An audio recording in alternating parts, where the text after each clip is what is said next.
South Street Seaport in New York City, where taxicabs go to die. It's Caroline's Comedy Half Hour. Tonight featuring Craig Anton, Jeff Stilson, Louis Black. And now, please welcome Craig Anton.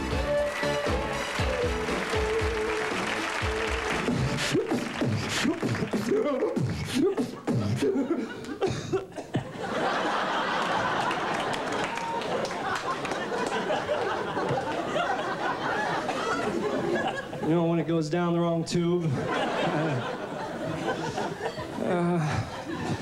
Hi, my name is Craig, and I'm hooked on phonics.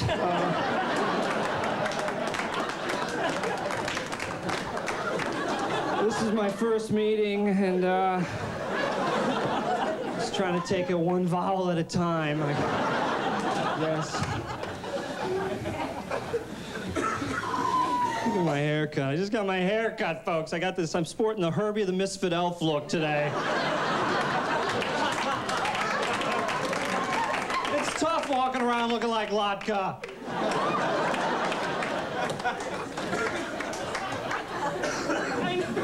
Having some fun. Caroline's. Just got back from Pennsylvania, driving all over the place. If you ever go there, drive. They got the billboards that say "See Amish Farm." You can go over there, and you can drive. You can actually go right to the fence and pet these people. They're crafty though. You got to watch them because they'll sew a button on you faster than I can say. Aaron, a little bit about me. I was a stillborn child. My parents didn't want me, but I was stillborn. Damn it. That's right. Live in New York City right now. New York. That's right, a crazy place where the gesture taxi is pretty much a life or death decision. I took a cab down here. I'm in the cab. You ever think to yourself, right when you get in that cab, that first 2 seconds, you ever think, is that me who smells? Is that... And the picture of the cab driver never looks anything like the guy driving the car. Well, I think the picture should be of the back of the guy's head.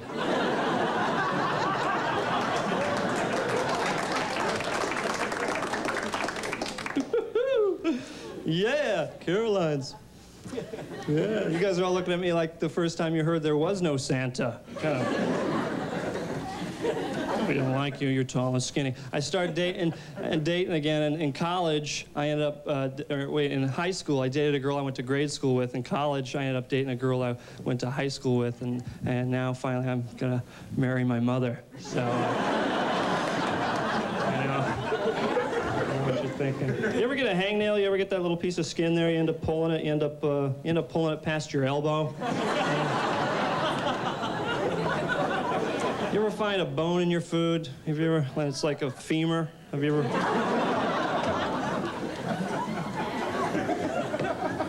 So, what else? I'd like to show you this little gag. This is kind of a crazy thing.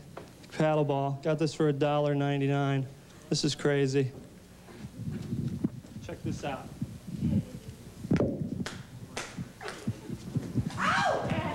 Thanks, my record's 4. See, that's the easy way. The harder way to do this. Record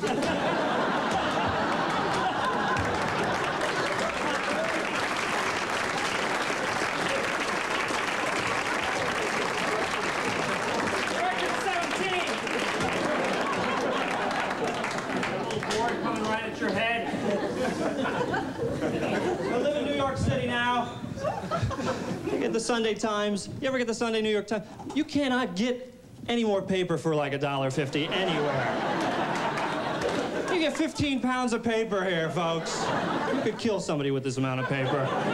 I love the Times. I love reading. I love information. I love the news. Love watching the news. Love watching the local news anchor people, the way they transition and segue between like hard news and weather. You ever seen them do this? Bodies were reported found after blood had dripped and poured into the apartment below. Jim? And it looks like we're going to continue to drip and pour outside today. That rain will be moving right across the area there.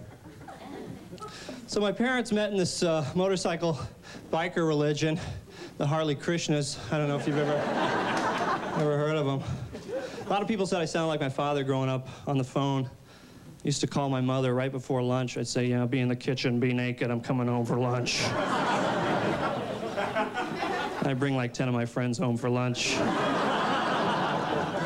She didn't like that very much.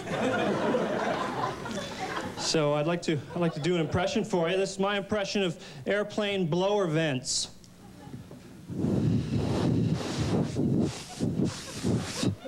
Thank you.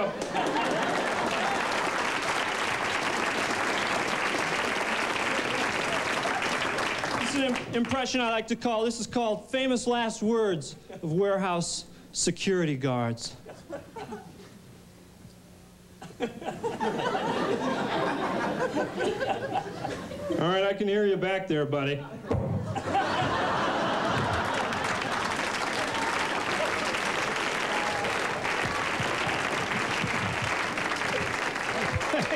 Thanks. Maybe this one. Oh, Mr. Edwards, we didn't expect you to be working here so late tonight.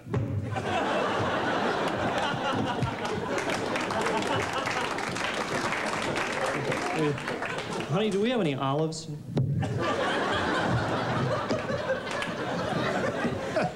You know, guys and girls are different.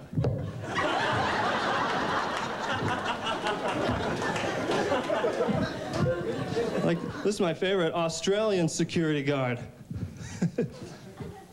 I know, Crocodile Dundee, mate.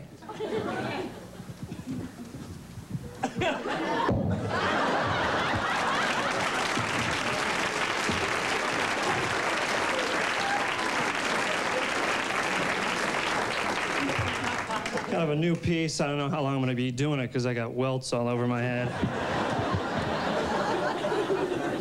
I'm thinking about going back to school. I want to go back and take one of those English as a second language courses. Just go in and blow everybody away on the first day, you know. Hello, my name is Craig. He's language genius, this guy. He will be my lab partner. Thanks very much, folks. Enjoy the rest of the show.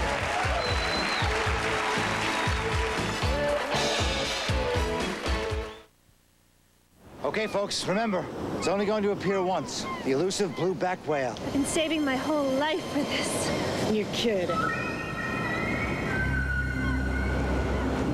Some gums lose flavor fast, leaving you looking for another piece. Too bad she wasn't chewing extra sugar-free gum. It's the one with delicious, refreshing flavor that really lasts. Maybe somebody got it on video. Extra lasts extra long. The engineers of the Pontiac Grand Am make excitement a standard feature, right down to the exhaust system. They've designed it of stainless steel, not common metal. So instead of being rust-prone, it stays rust-proof. Everything on a Grand Am is built to be driven quite hard, which may explain why it's driven quite often. Grand Am.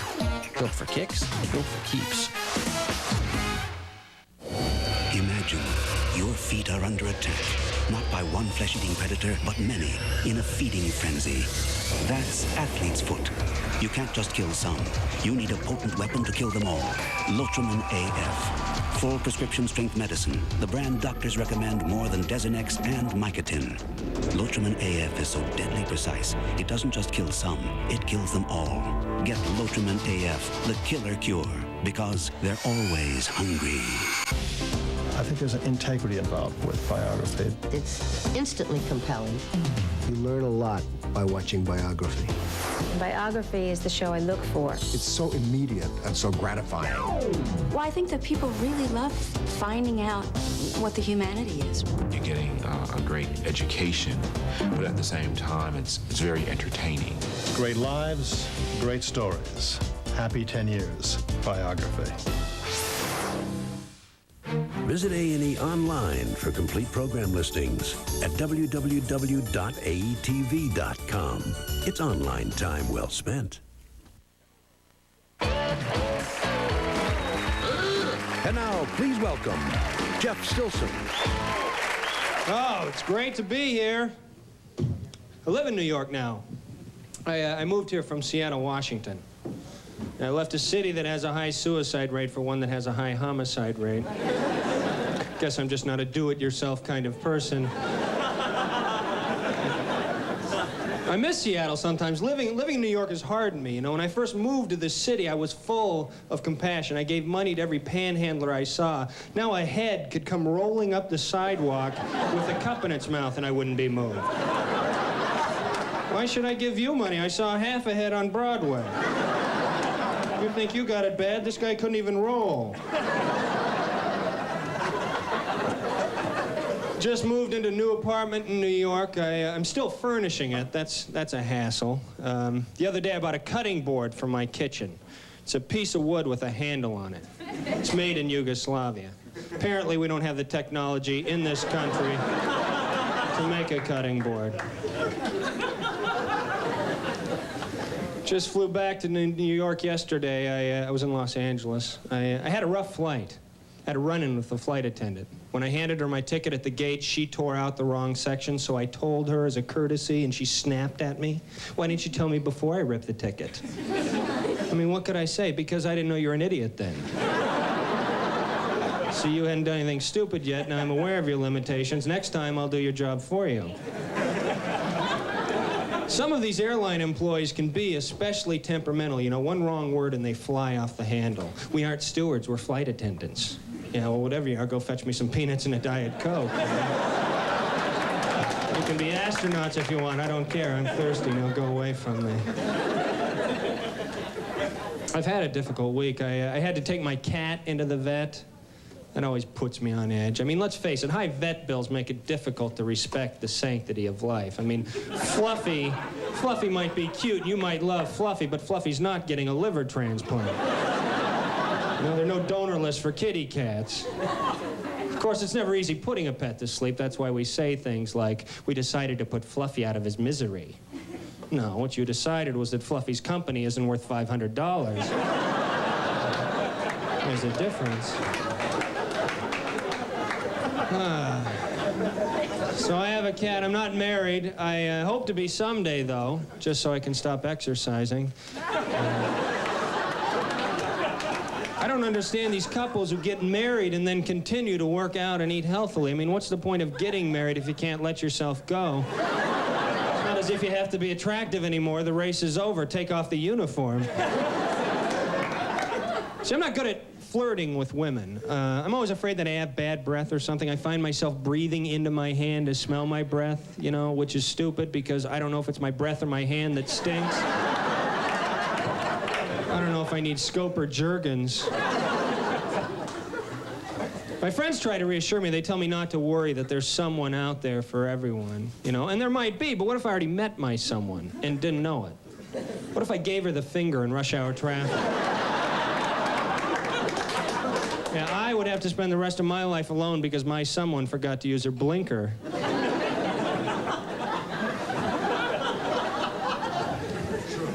I had some bad dating experiences through the years. A while back, I was dating a woman who was divorced, and we went to a friend's wedding together. Don't ever do that. Don't ever attend a wedding with a divorced person. It's like taking a reformed drug addict to a Grateful Dead concert. There's a lot of twitching and fist clenching throughout the ceremony. Oh, it's a wearisome process, searching for a mate. You know, after a while, you can't help but lose some of your enthusiasm. It's a lot like gathering fruit. You know, when you first start out, you pick only the best apples, but by the end of the day, you're throwing anything into your basket. I especially hate breaking up. I dread those talks you have when a relationship ends. One woman broke up with me and told me I was too insecure. I thought, great, this is going to help. I feel a lot better about myself now. Oh, you're very vulnerable when you fall in love, especially when you tell the person for the first time, because you don't know how she's going to respond. She might say, well, I think you're pretty special, too. I didn't say anything about being special. I said that I love you. I know, and I love you, but in a different way. My love for you is the kind of love that disappears as soon as you leave this room. See, women have a better grasp of the language than men. Women are more verbal than men. That's why whenever you see an elderly couple together, it's always the old man who has the hearing aid.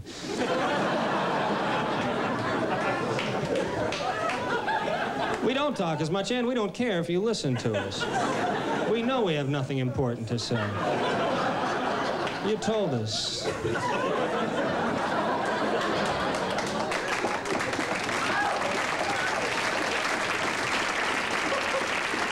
See, women have to accept that men simply aren't as complex as they are. Delving into the male psyche is like hunting for Easter eggs. You know, you have to keep in mind that only a certain number of eggs have been hidden, so once you find that last egg, there's no sense in searching any longer.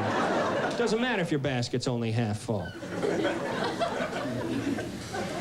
But we can never understand each other, men and women. We're too different. In fact, not only are we different, we're opposite. I mean, whereas a woman longs for one man who can satisfy her every want and need, a man longs for every woman who can satisfy his one want and need.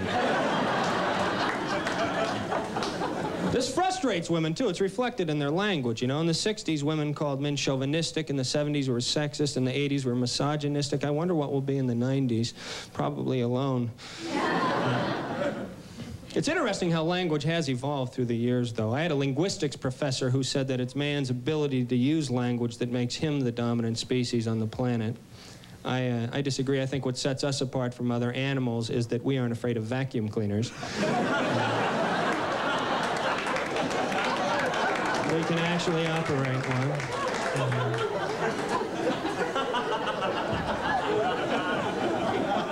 So I'm not married. I don't know if I ever want to have kids.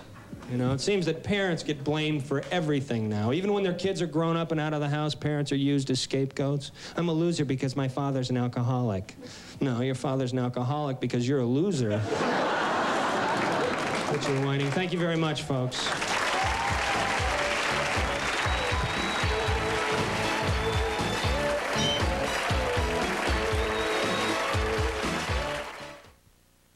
To get at all the vegetables in new Tostitos Ultimate Garden Salsa, they had to invent a more maneuverable chip.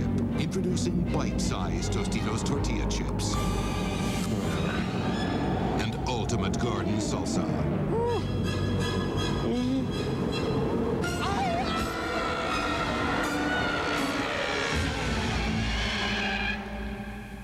The perfect chips for the perfect dip.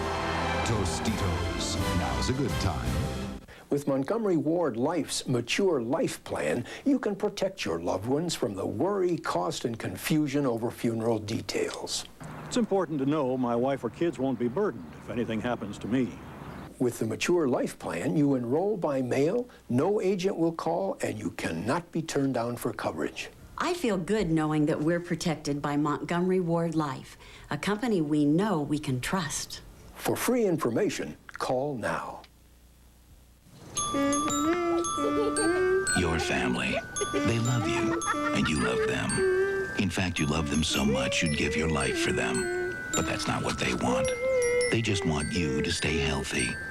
Yet if you have high cholesterol, you could be at risk of a first heart attack. Fortunately, now there are proven treatment plans that can help lower your chances of a first heart attack. Call 1-800-PREVENT to find out more.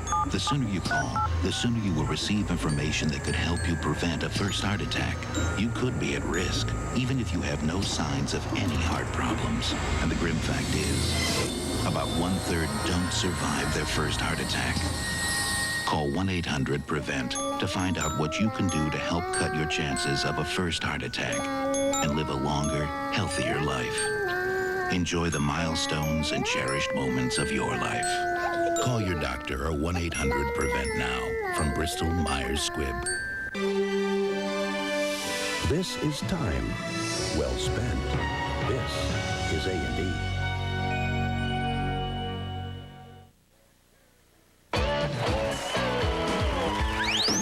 Ladies and gentlemen, Louis Black.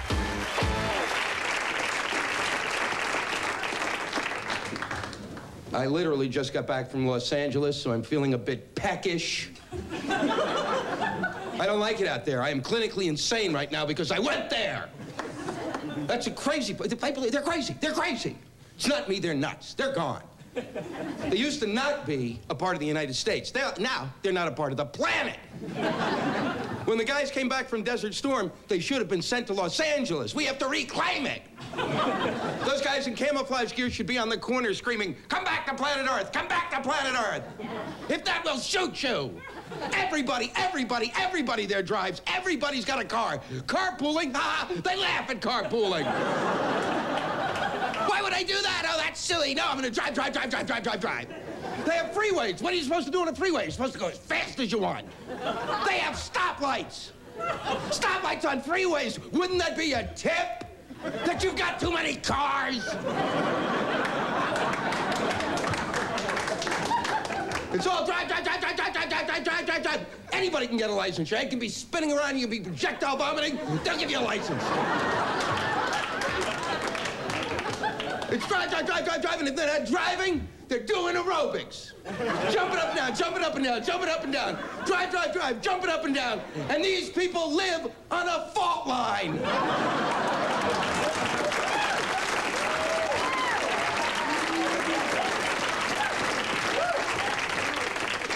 You don't drive. You don't jump up and down. Not when you live in a place that an earthquake can occur at any second. You know what you do? You should spend your entire time lying down. Barely moving. You should barely move. Shouldn't even have a thought. Maybe suck on a Cheerio occasionally for nourishment. I was out there. This actually happened. I went to a place I'd snapped, so when I snap, I go to a place that calms me down. And the place I go that is totally normal, it's in every city in the United States, the International House of Pancakes. They don't screw around with you there, they don't. They give you enough coffee that you're awake for a week afterwards. Not one thing is syrup, six things of syrup.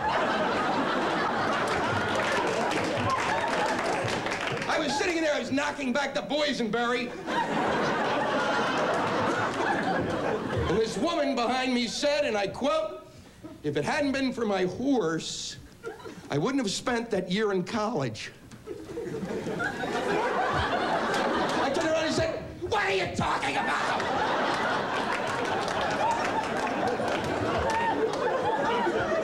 I fled that restaurant.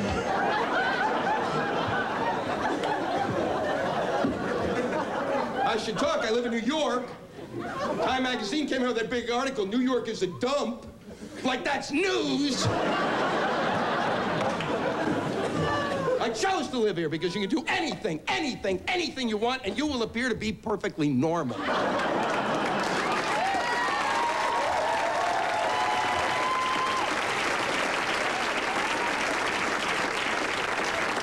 gotta wake up pretty early to beat that guy in the corner that lives with me going, and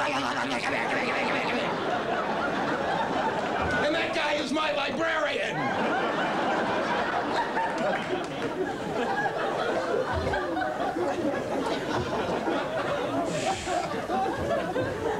And if you're seeing a psychiatrist, hey, you're wasting money. Get on a plane, fly here. And get on the subway. Because inevitably you're going to be seated across from some guy who's playing with himself. And he's singing La Bamba. And you know, when I see that guy, I feel pretty good about myself.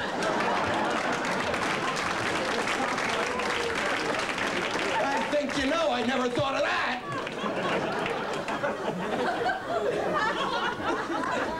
Been a heck of a year, though. That war, you know, that war, boy, I didn't know it started, the war in Iraq. I said, boy, I was in panic. I said, how long is that war going to run? I was scared, you know, I thought it might run forever. It panicked me. And now I'm worried, how long are we going to celebrate it? I don't know about you, but I'm exhausted. It's been party. I don't think we're ever going to stop. I think it's going to be like Madonna. She'll be there, Vanna White will always be there, and we'll always be celebrating the end of the war. And then we went in there, we killed Iraqi, and we didn't kill the right one.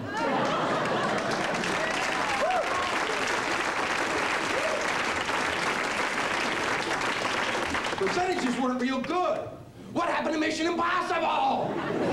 Where's Peter Graves, just a little, you know, that dart thing, poop right in the neck, gone. I'm glad you got that, because almost a sentence didn't come out of my mouth.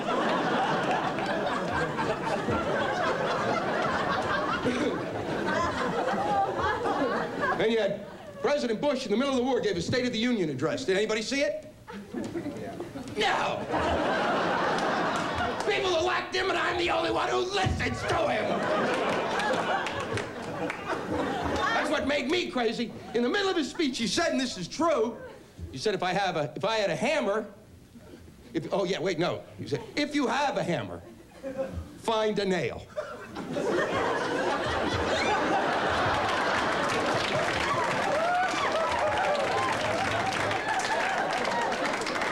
This came out of nothing he said before, and nothing followed it. So I went and I grabbed a hammer, and I found a nail, and I walked around my apartment for 2 days awaiting further instruction.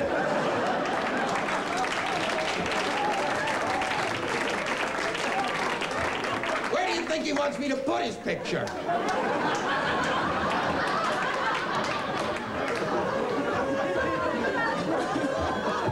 Most amazing thing about that war, though, was when it started, those three guys. Bernard Shaw, Peter Arnett, and the guy who was hiding under the table. CNN, boy. I watched that, and I saw those bombs go off. And those guys are sitting there. They're Americans sitting in a city, a foreign city, that's being attacked by U.S. bombs, and they're talking about it. And I said, boy, does this redefine the term dumbass to me? You folks have been a pleasure. Nice to be back in the city.